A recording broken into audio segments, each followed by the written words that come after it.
What's up, Internet?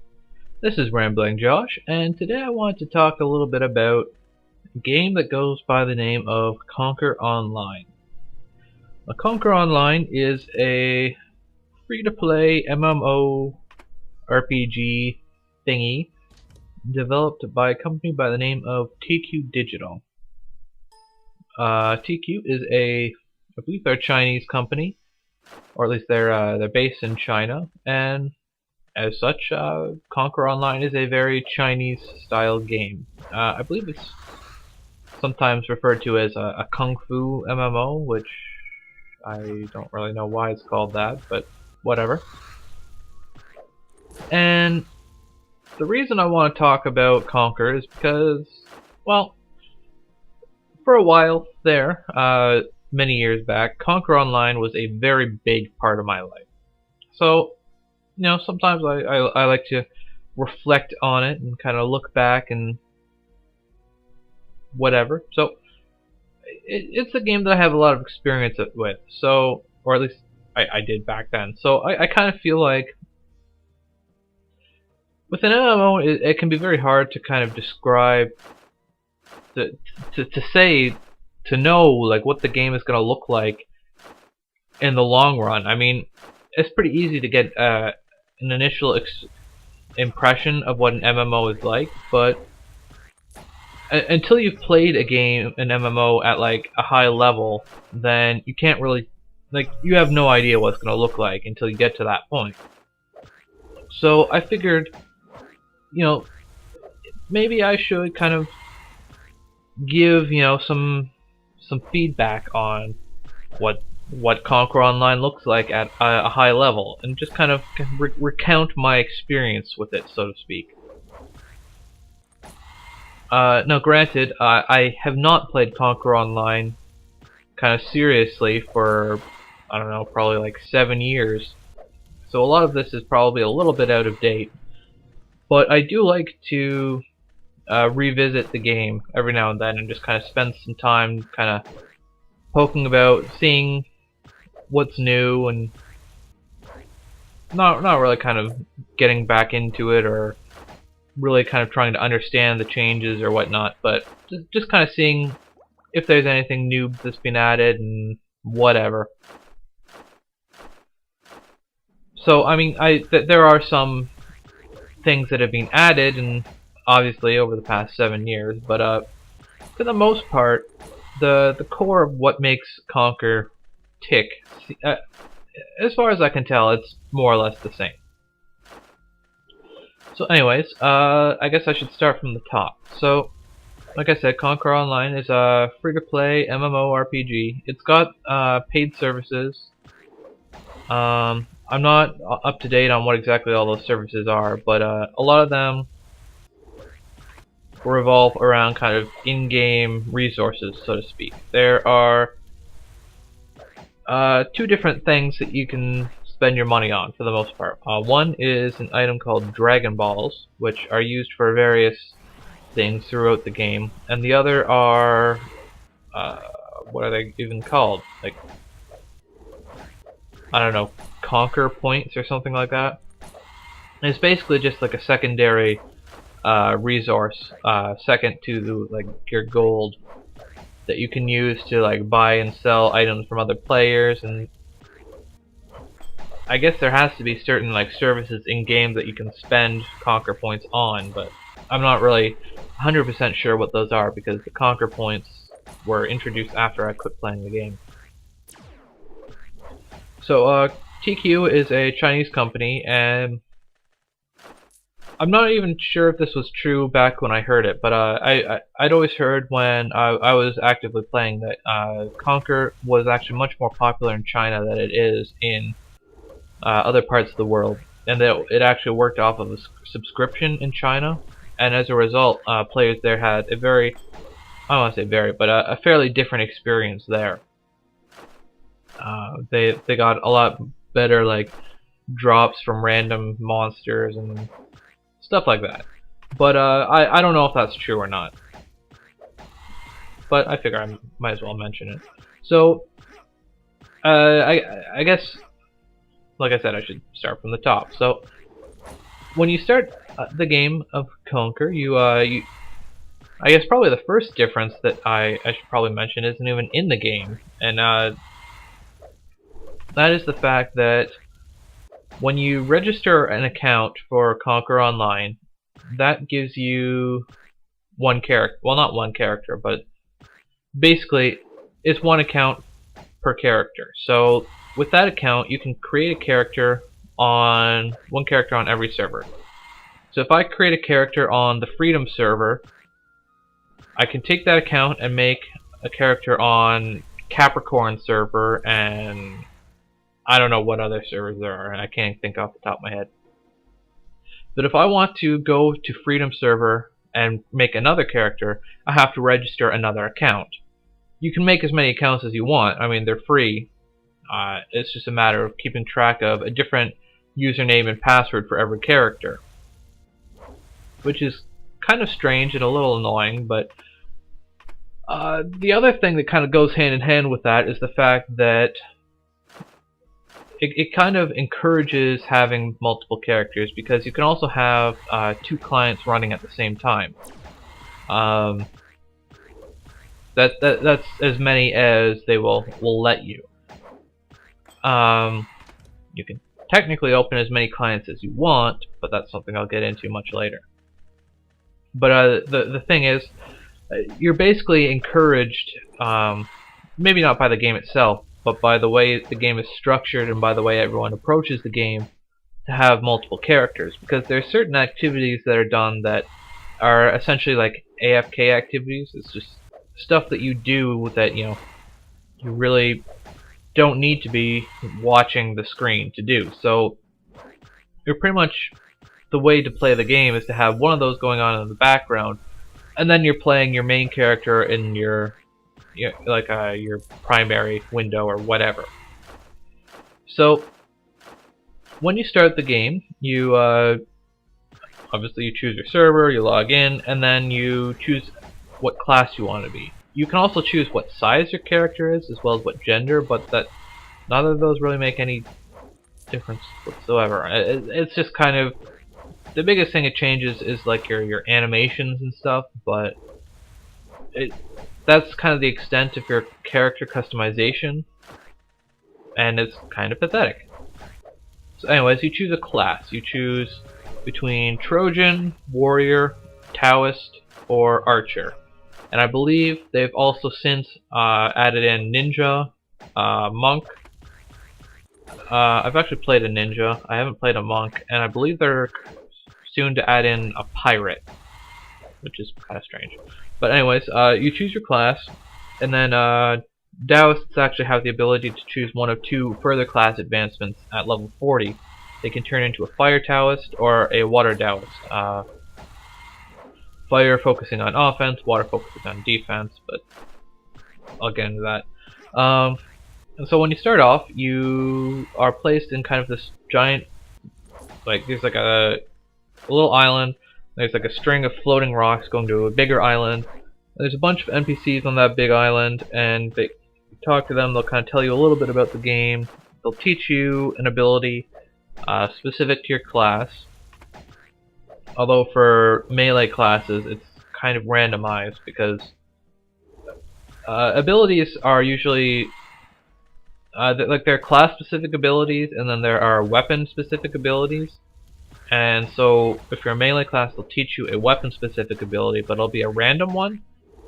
So if you don't want to use that weapon, then kind of good luck, but whatever. And then they'll teleport you to the main city, or not the main, but the first city, Twin City. And I don't think I mentioned it so far, but Conquer Online is kind of an isometric, almost, I guess you could call it an action RPG.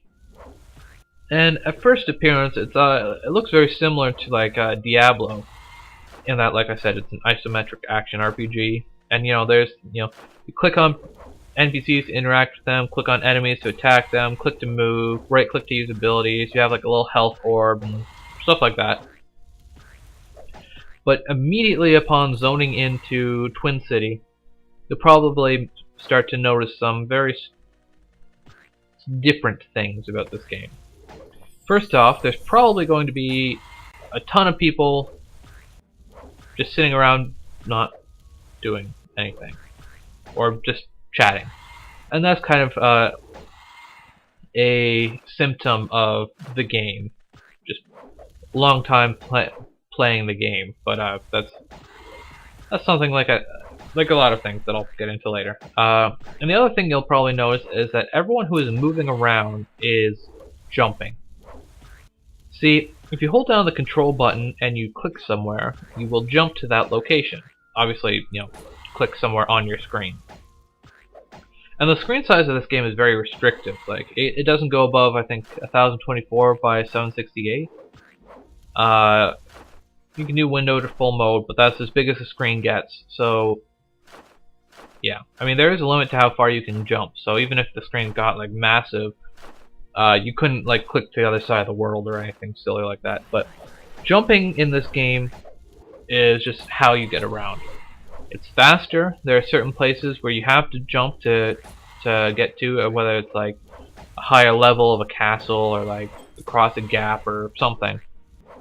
And what's more, when you're jumping, you can't be hit by like melee attacks on the ground and stuff, whether it be a monster or an enemy player or something like that. So jumping is just kind of how you get around in this game. And so kind of a symptom of playing this game is having a very sore whatever finger you use to hold down the control key after long sessions of play.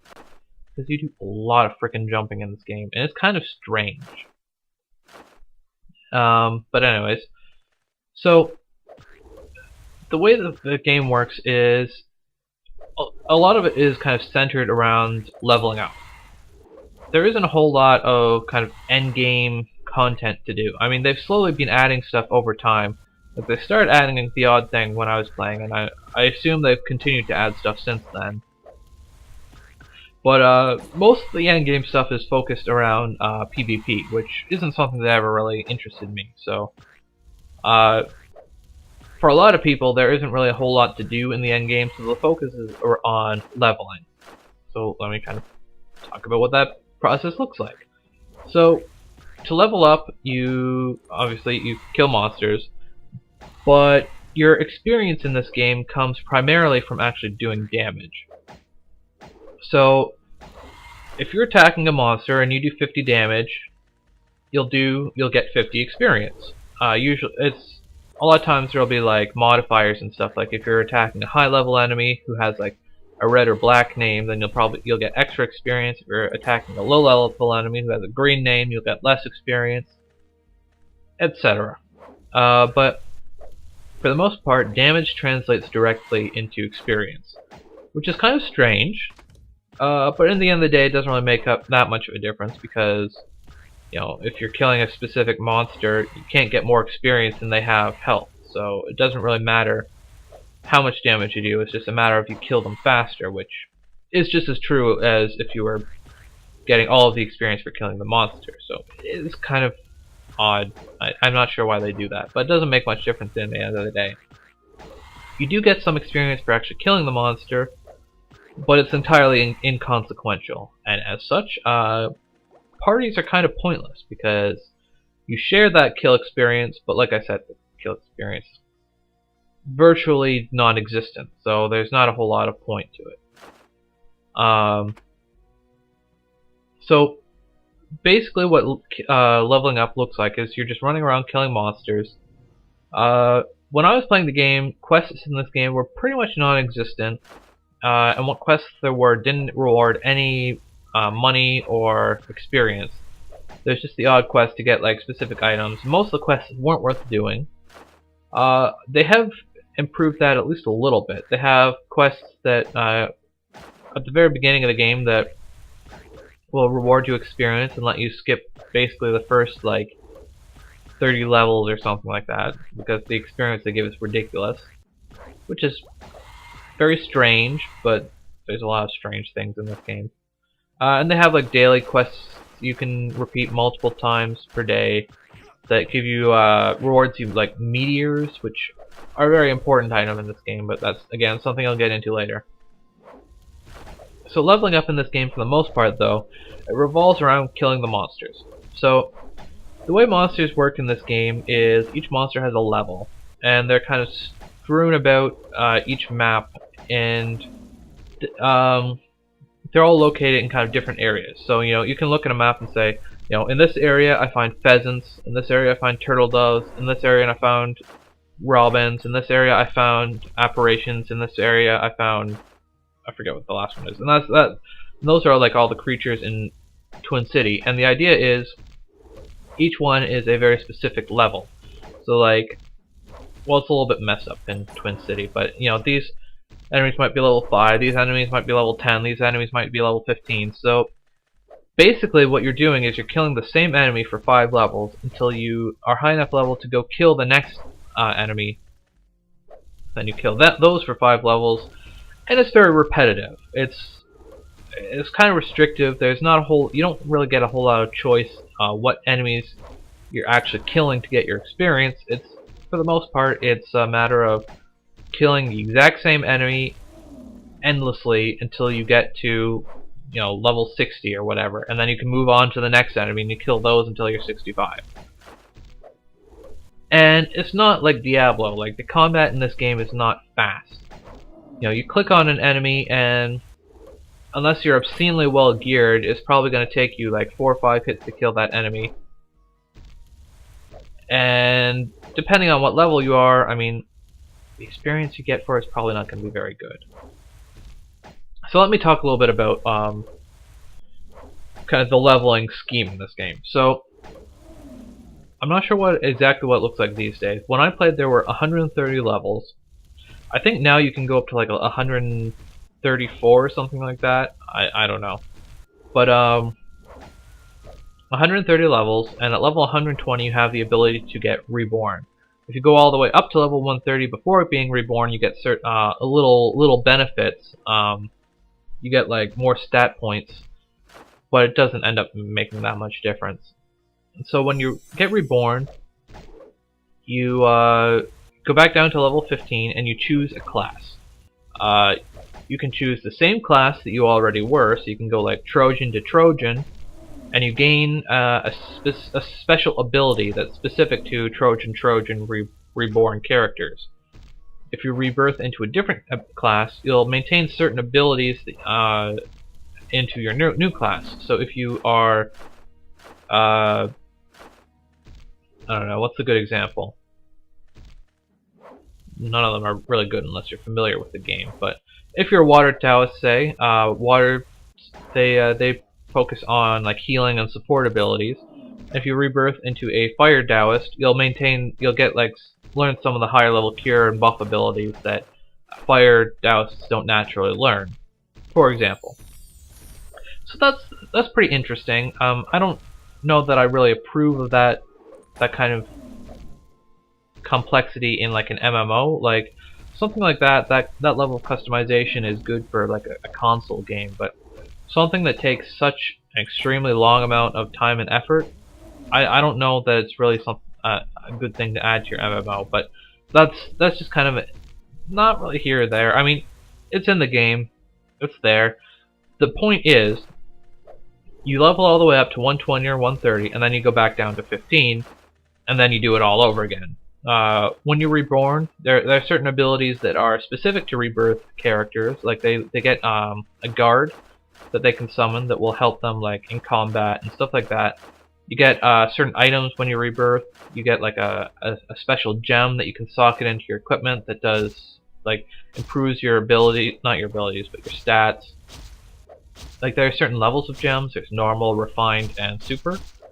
So you might get like usually when people rebirth, they get a super dragon gem, which increases your physical damage by 15%. And likewise, normal dragons are 5, refined dragons are 10.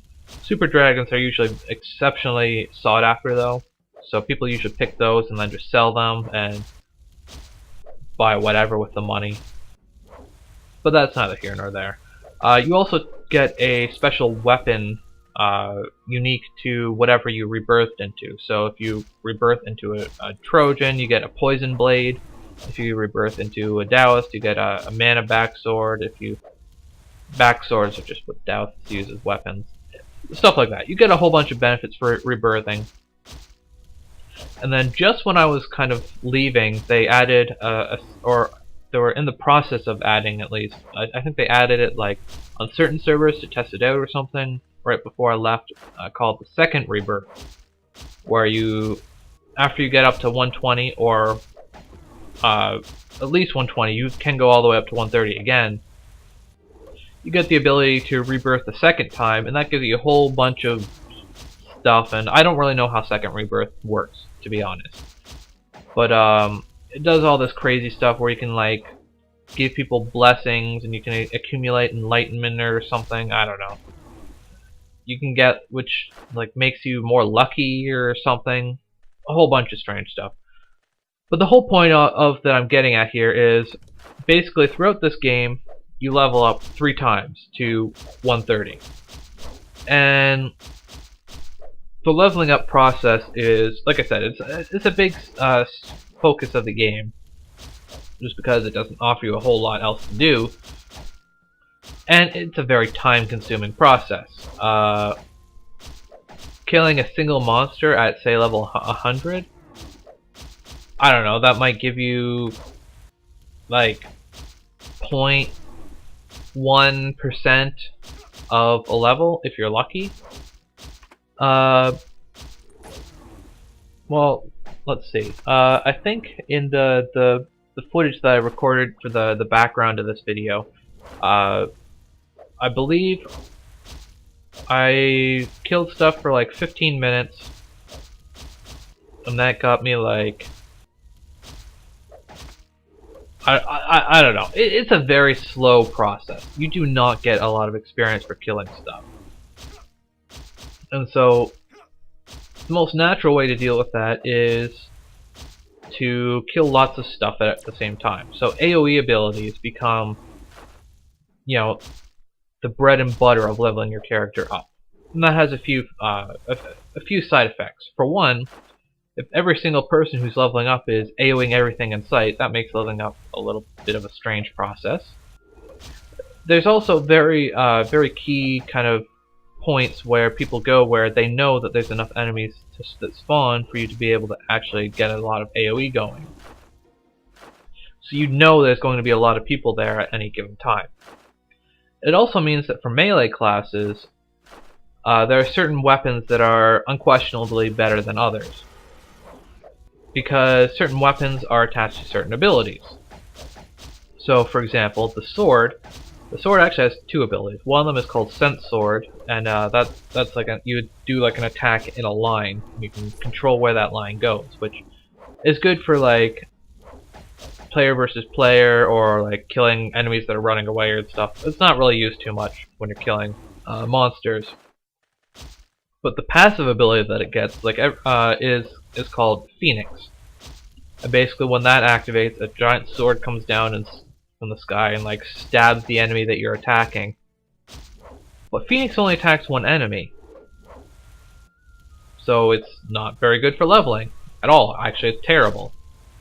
So instead, you have what most people go to is clubs, because clubs has the ability Rage, which hits like a radius around you, and that's typically seen as, you know, the ultimate leveling weapon.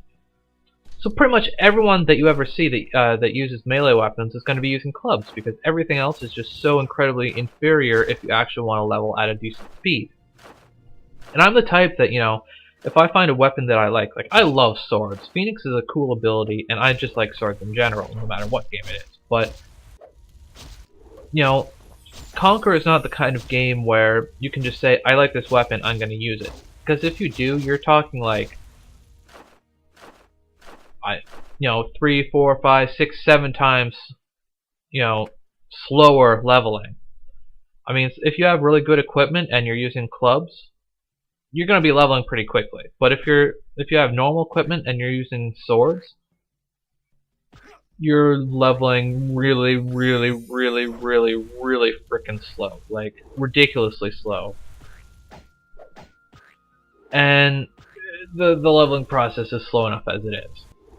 So, the way the leveling works, it just really kind of narrows down your weapon selection you have to choose between, having some amount of style and leveling slowly, or going with the optimum and actually leveling at it, the fastest speed possible, because AoE is just so important. And because of that, archers are ridiculously good at it, because they have the ability Scatter, which basically hits everything on the screen and then some. Like, you hit like further than the screen you can see on the screen, and it's just ridiculously good AoE, and so archers tend to level up really quickly. And archers are a little bit abusive that way.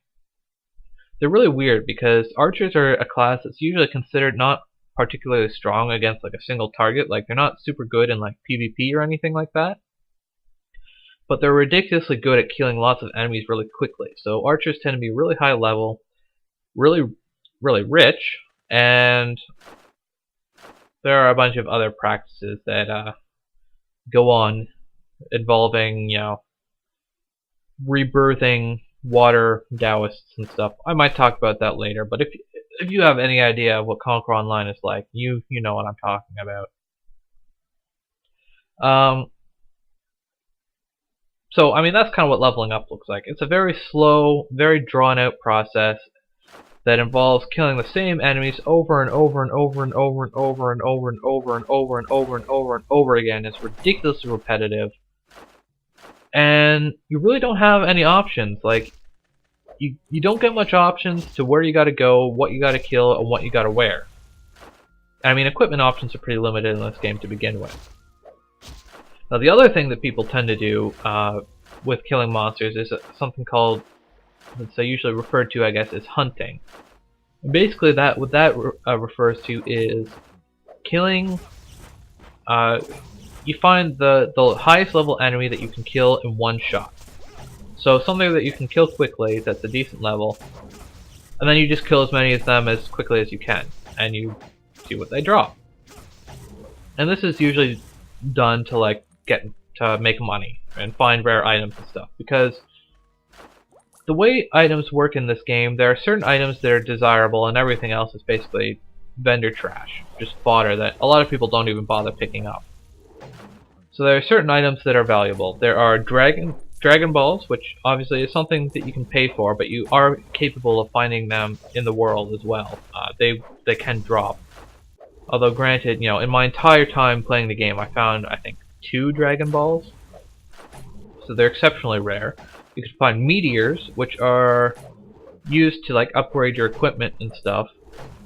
And then there are 2 different types of well, no, more than 2, but you can find items that have like weapons and armor and stuff that have certain properties. So first is their rarity. An item can come in, I think, 5 different qualities. Well, I guess 6 if you consider normal weapons and stuff. Weapons and armor. There's normal, which is just, normal white name. They're unimpressive. There's refined, which is like a light blue name, which is slightly stronger. There's unique, which is a dark blue name and slightly stronger again.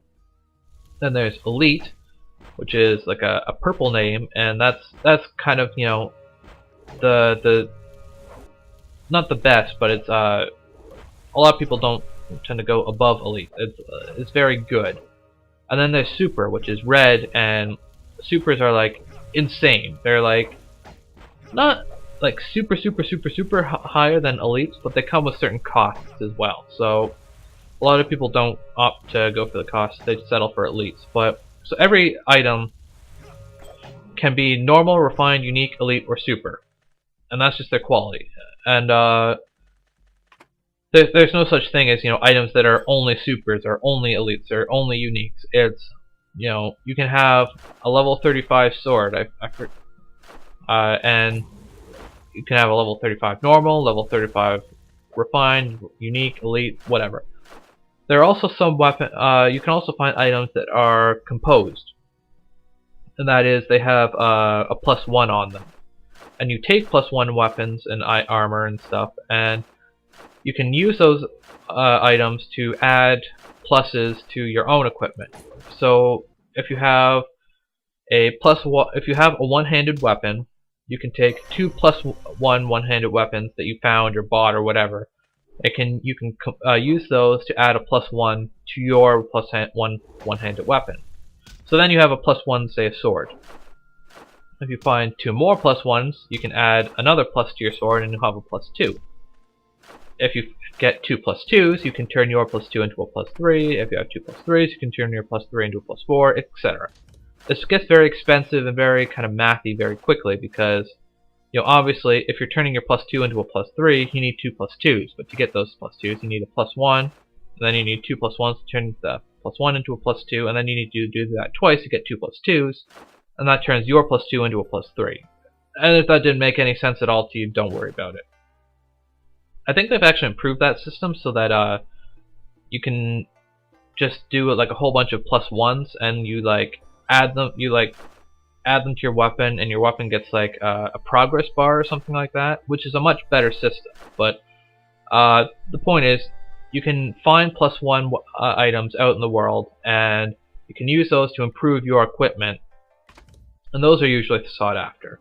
And then there are a bunch of other kind of stuff, like you can find equipment that has like I believe it's called enchanted, and it like reduces the amount of damage that you take by a flat percentage, like -1, -3, -5, I believe are the options.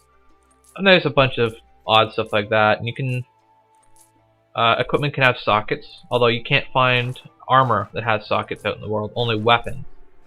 But the whole point is, there are certain qualities that items that you find out in the world can have that make them desirable, and you can either use those yourself or sell them. And so the thing about them, though, is that their drop rate is kind of flat. It's the same from every enemy.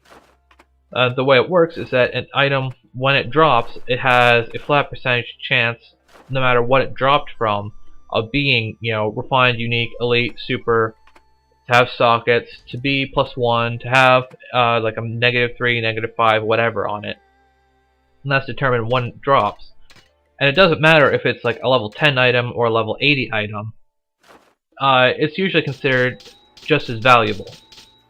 And the reason for that is because the way equipment works in this game is, it's not like other games where you find new equipment and you replace your equipment with it. Typically the way it works is, you build up your equipment and you just improve upon the same equipment. So the way equipment works is, I'll just use weapons as an example because they're the most uniform. Every 5 levels there is a new weapon, say a sword. At level 70 there's a sword, at level 75 there's a different sword, at level 80 there's a different sword. But you can upgrade your own weapon using meteors. So if you use a bunch of meteors, you can upgrade your level 70 sword to a level 75 sword. So it'll go from, I don't know, what's it called, like a shark sword to a twist sword or something like that. Its graphic will change, and its stats will upgrade. It's the same sword you were wearing, but now it's level 75. And typically what happens is, you wear the exact same equipment, but you just level it up using meteors as you yourself level up. And the reason your equipment doesn't tend to change is because typically what you do is you get a good base piece of equipment. Usually it's something, like ideally it's something with 2 sockets, a good -5% on it or something, and something that's like elite. And then you take that item as a good base and you just level it up with you as you go. And anything that you're gonna find beyond that is either something that someone else has already put the work into making, and that's the only time you're going to replace something. Because everything that you're going to find out in the world is going to be inferior to what you have, because you're not going to find an elite +3 2-socket -5 sword out in the world. This just doesn't happen. I think it might, stuff like that might happen in the Chinese version of the game if reports that I heard like 7 years ago are accurate, and I have no idea though. And that's just because the version of the game is tied to a subscription, so they get a little bit easier run of things. So typically, you take your equipment and you just upgrade it as you go. There are ways, usually using Dragon Balls, to improve the base of your equipment. Like you can take a unique and turn it into an elite if you use Dragon Balls on it.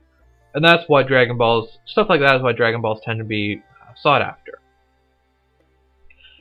So if you're adding like a plus onto your weapon, it doesn't matter if the components that are using to improve your sword are level 10 or level 80. They work just the same on your weapon. And so that's why, you know, hunting is something that people do for. That's the way why hunting works the way it is. You just kill whatever, and if it drops something that happens to have a desirable modifier on it, then you make some money. And of course, there's people making money off of like playing the market and stuff, but I guess I might as well talk about that next. So, the way all the kind of player item interactions and economy and all that work is there's this place called the market, which is its own zone. You can warp there from any of the cities in the game, and in there you have this kind of central hub in the middle where you have like a warehouse and a couple of vendors and a bunch of guys that like that you use to improve your equipment, level it up and whatever, like blacksmiths and artisans and stuff. Then all the way around the market there are all these empty vendor slots, and players can sit down in those slots and they put their items up for sale, and they can sell them for gold, or more likely they sell them for conquer points, because everyone wants conquer points because that's the more valuable resource. So people don't sell anything for gold these days. And so if you find a valuable item, you put it up on the market and you can sell it. Maybe you find a valuable item that isn't something that you yourself can use, so you sell it and you use that money to buy something that's more appropriate for you. And it's a decent system, but the thing is, it's very much inferior in my mind to an auction house system. And this goes for any game that has a vendor system, because a lot of games have systems where players can just set up a stall and other players can come and look at your stall and buy your items. The only thing in Conquer is that it's refined specifically to the market, which is, you know, a strictly peaceful zone. No one can attack anything. You can't even use abilities there, stuff like that. So a lot of people will just hang out in the market and not do anything. A lot like Twin City as well, but that's neither here nor there. So the thing is, setting up your stalls and the marketplace and all that, it encourages AFK play. And that kind of gets back to what I was talking about with having the second client running at the same time. Because the efficient way to do things is to like find those items on your main character and then set up a stall in the marketplace, give all the items to that secondary character and have them try and hawk your wares while your main character is out still doing whatever. And that, like I said, that encourages AFK play, which I guess it's more traffic for the game, which is good for them, but it's like, it just seems so much more easier and so much more convenient to just list up your items and then have the ability to browse through a list of everything that's for sale. Because in Conquer, like, you have to go through every stall in the market to look for the items that you want. And even if you find something that you're interested in buying, you want to look through all the other stalls anyways, just to see if it's a decent price. Because there's no way of like directly comparing side to side. You know, this guy's selling it for this guy's selling it for this. You have to visit the first guy's stall and see what they're selling it for, and then see if anyone else is selling it and see if they're selling it for a better price or not. So an auction house system is just so much better. But I mean, that's not the only way of AFKing in this game either. I mean, the other big one is a system that I kind of like, but is not really good design, and that's called the training ground. And basically what this is, there's a bunch of like stakes and scarecrows and stuff that you can set your character to attack, and they'll just attack that kind of endlessly until you tell them to do differently. And because damage in this game is based on, or experience in this game is based on damage, as you're attacking the stakes or the scarecrows, like stakes are usually for a physical attack, the scarecrows are for magic attacks. You can't really target magic attacks on stakes or vice versa. Except for targets aren't like targeted on target, it's like you target an area, but that's neither here nor there. So the idea is you're endlessly attacking the target in the training ground, so you're basically gaining experience and, you know, proficiency with your weapon or your spell or whatever, without actually doing anything. It's done passively. It's done while you're AFK. And while you're playing the game, it seems like a very kind of good option to, you know, I always obsess over, you know, I always got to be advancing. I got to be doing something all the time. So if I'm not sitting at the computer playing my character, it better be in the training ground making progress, leveling up. The leveling up process is way too damn long as it is. So I might as well do everything I can to make that happen. Like, to make it go well, I can't be physically playing my character. So, like, it's an option that I like taking advantage of, but it's really bad design to kind of like encourage players to sit their character and do something rather and not interact with it at all. Like, it's really bad to like the number of people who just set up their characters to sit in the training ground overnight while they're sleeping so they can still make progress. Like, that's a really bad practice. Like, that's bad for your electrical bill for one thing, and I mean, it just seems like a really bad practice. And AFK stuff in general, I think, tends to have this kind of flavor to it, where it's like, the game would be so much better if it was designed so that it's designed around interactive stuff rather than stuff that you do passively. And probably one of the biggest problems is one of the other AFK things you can do is mining. Throughout the game in different zones, there are these mines where you can find ore in these mines, which you can sell the ore, but it's usually not worth a whole lot. Although it is a good way of getting money for like really low-level characters and stuff. But more importantly, in the mine you have a chance of finding gems. And gems are an item that are considered valuable because you can socket those into your gear to improve your abilities. I mean, socket gear is pretty hard to come by. It's pretty valuable in its own right, but sockets are kind of useless without gems. So I mean, all the best characters in the game have like 12 sockets with like super gems that increase their abilities by 15% in every socket and stuff like that. But so gems are usually pretty valuable, especially refined and especially super gems. So mining those gems is something that's not very likely to happen. Finding them is very rare, but that's one of the only ways to actually get them. And that's why they're so valuable, because they're kind of hard to come by. So, setting yourself up to mine is something that a lot of people will do. And that brings me to some of the more shady aspects of this game. See, one of the very popular things in this game is botting. A lot of people will set up mine bots, where they sit their character in the mine, they dump all the ore out of their inventory, and if they do find a gem, that character will automatically return to town and either log off or maybe deposit the gem or something. I don't know how good bots are getting these days. And a lot of times, if a character even comes within viewing distance of the character, the bot will log that character off, because in this game, there's free PK. You can kill anyone you want at any time. Which isn't a feature, but it's a feature that's got some pluses and minuses. I mean,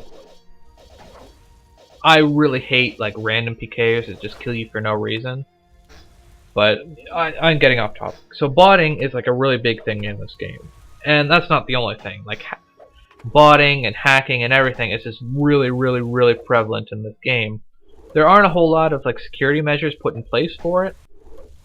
And the methods of doing it are exceptionally well known. And one of the things that is extremely popular is called a multi-client. It's basically just a little tool that lets you open up as many clients as you want. So you're not restricted to having just two. And this can be done to, level up like seven characters in the training grounds at the same time while you're off doing something else, or setting up multiple stalls in the market or something. But more likely, what people are doing with it is setting up, 15 miners all at the same time, because, if your chances of finding a rare gem are bad, then multiply it by 15, and surely it's better. But I mean, mining is just so prevalent in this game.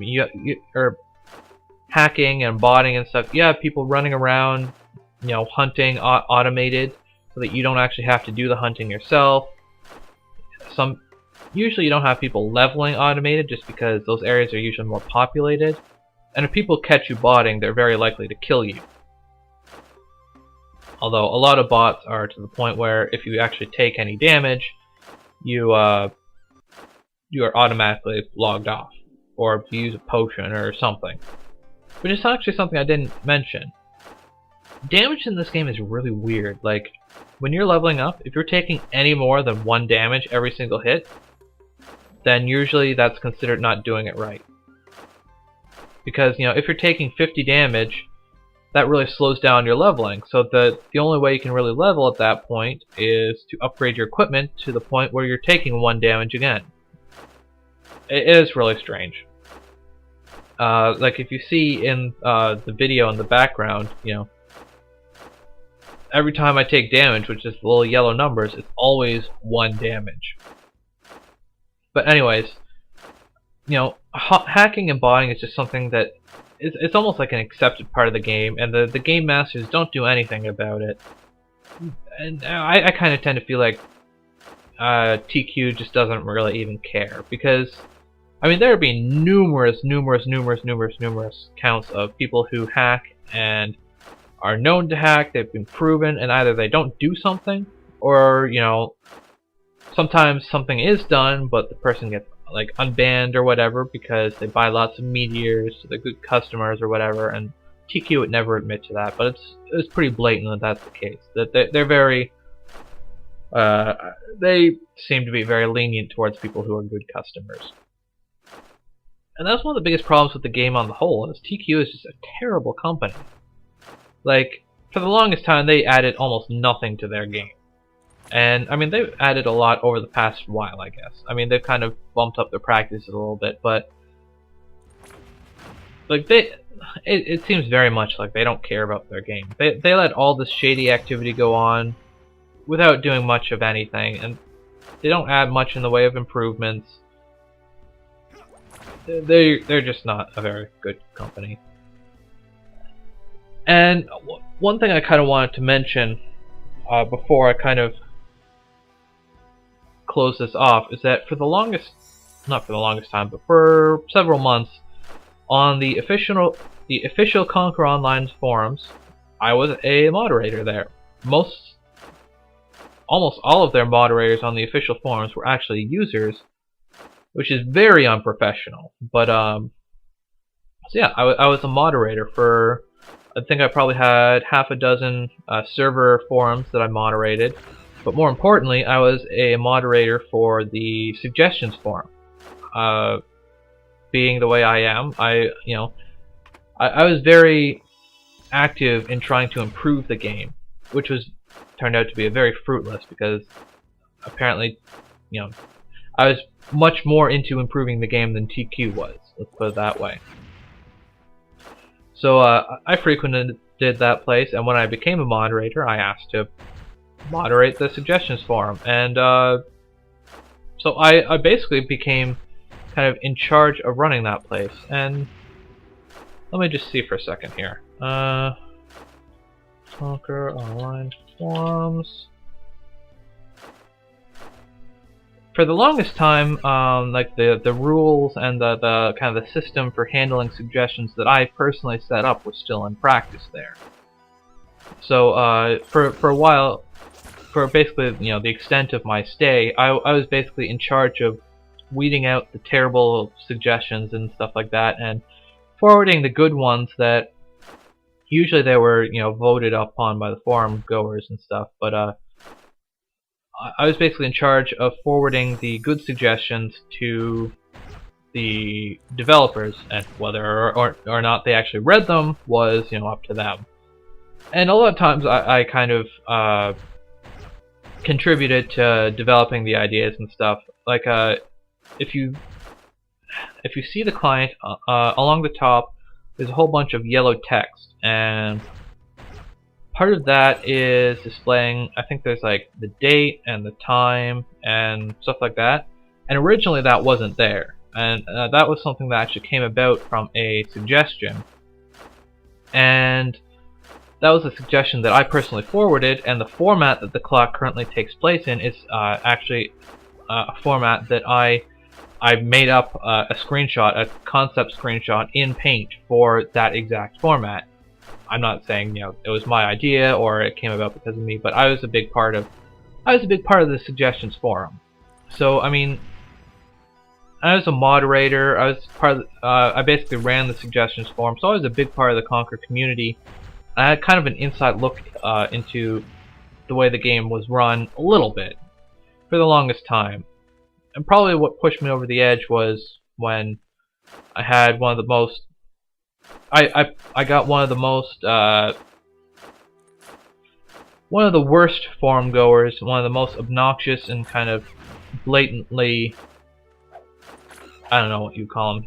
It's just very much a bad egg in the game on the forums. I got him banned and he got unbanned because he whined and he was a good customer and all that. So that's basically what turned me off from the game. But I mean, overall impression of the game is, it has some good concepts and it's probably fun for the first like 60 levels, but the game is so slow and there's so little to it, and the GMs and the developers just care so little for this game. It's just a cash cow to them as far as I'm concerned. That's just not a game that's really worth playing. I see a lot of like review sites and stuff giving it like pretty decent scores like 7s and 8s out of 10, and I don't think it deserves it. I mean, based on like the first 60 or maybe like more like 80 levels now that they have like quests and stuff in, the game is kind of solid, but the end game experience is just so it's terrible. It's just terrible. There's just no way around it.